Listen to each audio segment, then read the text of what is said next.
त्यानंतर बातमी आहे जालन्यामधून। जालन्यामध्ये एका रहस्यमय ज्वालामुखीची चर्चा रंगली आहे। सामनगाव रोड भागातला एक व्हिडिओ सोशल मीडियावर व्हायरल होतोय। जमिनीतून लावासारखा काळ्या रंगाचा पदार्थ बाहेर पडतोय। एवढंच नाही तर यातून लावासारखा दिसणारा उष्ण पदार्थ उसळतोय।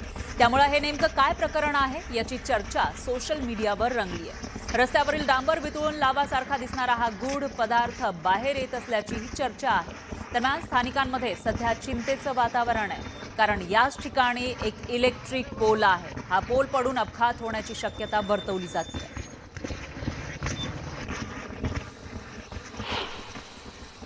मुलगा आला माझ्याकडे, मी घरामध्ये होतो। मुलगा आला आणि म्हटलं की खांब्यामधून पप्पा खांब्याच्या बुडामधून जाळ निघतोय म्हणे वरती। मग मी आलो, बघितलं, त्याचे व्हिडिओ वगैरे मी काढले, तो मला प्रत्यक्षदर्शी टाकले मी। आता ते काय आहे ते मी काय सांगू शकत नाही। काय होतं नेमकं? आगीचे लोट बाहेर येत होते आणि असं एकदम आवाज होता, त्याचा प्रेशर होता, जमिनीतून प्रेशर। हो।